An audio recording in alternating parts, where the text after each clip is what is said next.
जी दोस्तों, अस्सलाम वालेकुम। मैं हूं वकास और आप देख रहे हैं वर्ल्ड एंड वकास।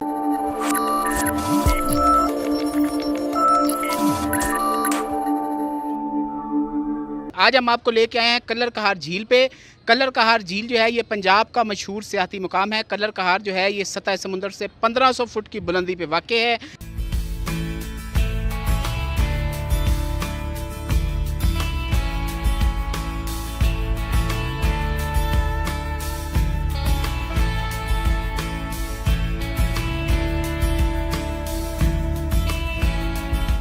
इस वक्त कलर कहार झील के किनारे बहुत से टूरिस्ट आए हैं। हम यहाँ बहुत सारी होप्स लेके आए थे कि कलर कहार का काफ़ी नाम सुना है, मगर यहाँ के तो देखा है कि नेचर एनवायरनमेंट की बहुत कमी है। मकान बने हुए हैं हर तरफ, पानी बहुत ज़्यादा ग्रीन हो चुका है और तो ग्रीनरी है ही नहीं। तो गवर्नमेंट ने जो है ना आर्टिफिशियल चीज़ें बहुत ज़्यादा लगा दी हैं, नेचर एनवायरनमेंट की तरफ तवज्जो ही नहीं थी। तो गवर्नमेंट को चाहिए कि इसे रिस्टोर करे। यहाँ मेरे साथ इस वक्त यूनिवर्सिटी ऑफ एजुकेशन से प्रोफेसर रज़िया मौजूद हैं। जो हम लोगों ने ऑब्जर्व किया है that is about the migratory birds, क्योंकि ये एक मेन ग्राउंड है साइबेरियन बर्ड्स के लिए जो यहाँ से इंडस रूट के थ्रू फ्लाई करके यहाँ पे आते हैं, और उनकी पॉपुलेशन नेचुरल क्योंकि यहाँ पे एग्जिस्ट करती है, और उनके नंबर जो वो ड्रास्टिकली रिड्यूस हो चुका है ड्यू टू दिस कमर्शलाइजेशन। और दूसरा ये है कि जब कमर्शलाइजेशन ज़्यादा है तो ये हैबिटेट डिस्ट्रॉय होने की वजह से यहाँ पे आने के बाद जितने बर्ड्स एनुअली यहाँ आते हैं वो वापस नहीं जा पाते। सो ये माइग्रेटरी स्पीशीज़ के लिए विंटरिंग सीज़न होता है, और जब विंटरिंग सीज़न में वो यहाँ पे आते हैं तो वापस जाके उन्होंने रिप्रोड्यूस करना है, they are not able to do that. आपने देखा, हम बात कर रहे थे कि किस तरह से जो ये झील है इसका नेचुरल एनवायरनमेंट डिस्टर्ब होने की वजह से यहाँ पे न सिर्फ रिसर्च एंड एजुकेशन की जो एक्टिविटीज़ हैं वो सीरियसली सफ़र हुई हैं, बल्कि इसके साथ साथ जो टूरिस्ट हैं जो यहाँ पे बड़ी उम्मीदें लेके आते हैं उनको ये एनवायरनमेंट उस तरह से वेलकम नहीं कर पाता।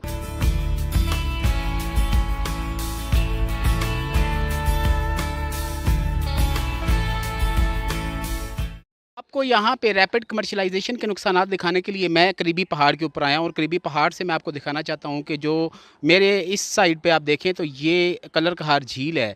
ये झील जो थी इसके किनारे पे कभी लोकाट के नाशपाती के बागात हुआ करते थे, लेकिन आज रैपिड कमर्शलाइजेशन की वजह से इस झील के किनारों पे बागात की बजाय मकानात हैं, और ये मकानात बढ़ते बढ़ते झील के किनारों तक आ गए हैं। क्योंकि ये मकानात और आबादी इतनी ज़्यादा बढ़ चुकी है इसलिए झील का पानी शदीद आलूदा हो चुका है। यहाँ पे दरख्त और बागात तकरीबन ख़त्म होने के करीब हैं।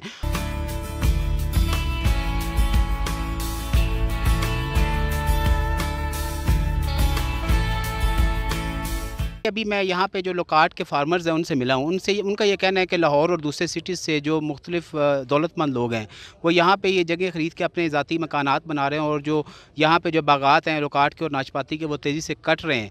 तो आप क्या समझते हैं कि यहाँ पे जो ऑनरशिप के जो एरियाज़ हैं यहाँ पे, क्या इसमें आप कुछ इंटरवेंशन नहीं कर सकते कि यहाँ पे झील के इर्द गिर्द ये आबादी जो है इसमें कोई कमी लाई जा सके? जो लोग समझते हैं टूरिज्म मिनिस्ट्री को बहुत बड़ा एम्बिट है, टूरिज्म मिनिस्ट्री का सिर्फ एम्बिट कुछ रिजॉर्ट्स बनाना है और बड़ा लिमिटेड सा बजट होता है।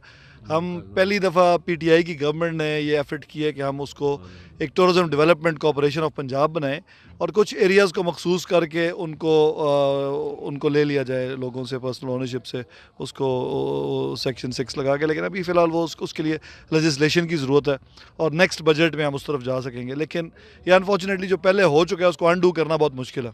अच्छा,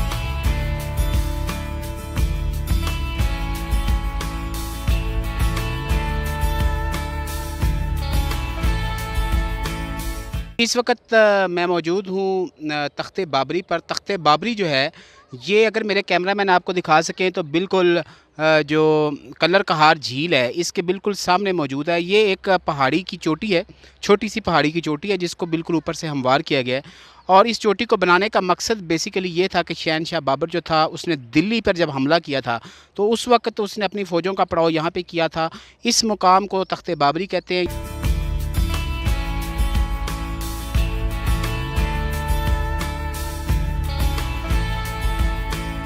तो यहाँ पे जो वाटर स्पोर्ट्स की सूरत हाल और जो टूरिस्ट को फैसिलिटीज़ दी जा रही हैं, मैं इनसे ये पूछता हूँ कि इनकी एक्सपर्ट ओपिनियन क्या है, यहाँ पे वाटर स्पोर्ट्स की क्या सूरत हाल है? यहाँ पर वाटर स्पोर्ट्स का बहुत ज़्यादा इम्कानात हैं, और लेटेस्ट इक्विपमेंट्स लाए जा सकते हैं। जैसे हमारे पास जेट स्की हैं, बनाना बोटिंग है, क्रेज़ी सोफ़ा है, पैरासेलिंग भी इधर हो सकती है, और उसके अलावा होवरक्राफ्ट भी है। तो ये चीज़ें हम यहाँ पर प्रमोट करनी चाहिए, क्योंकि यहाँ पर देखिए झूले वही हैं जो 300 साल पहले झूले होते थे, वही आज चल रहे हैं। इसमें कोई लेटेस्ट चीज़ नहीं है जो जब तक टूरिस्ट के लिए फैसिलिटीज़ में इनोवेशन नहीं लाई जाएगी उस वक्त तक टूरिज़्म प्रमोट नहीं हो सकता। तो कलर कहार की जो नेचुरल ब्यूटी है वो जहाँ पे मुतासर हुई है, वहीं पे उसके साथ साथ हमने यहाँ पे आके देखा कि जो फैसिलिटीज़ फॉर द टूरिस्ट हैं वो भी बहुत पैथेटिक हैं। जब तक इनको इम्प्रूव नहीं किया जाएगा उस वक्त तक पंजाब के सेंटर में इस पुरफ़ज़ा मकाम का ये खूबसूरत टूरिस्ट रिजॉर्ट जो है वो अपनी असल मुकाम को नहीं पा सकेगा। वर्ल्ड एंड वकास के लिए मैं हूँ वकास अहमद ख़ान और आप सबका बहुत शुक्रिया। अगर आपको हमारी वीडियो पसंद आए तो आप हमारी वीडियो को लाइक करें, इसको शेयर करें और मेरे चैनल को सब्सक्राइब करें। मैं उम्मीद करता हूँ कि आप पाकिस्तान के लिए और पाकिस्तानियत के लिए इसी तरह से काम करते रहेंगे। बहुत शुक्रिया।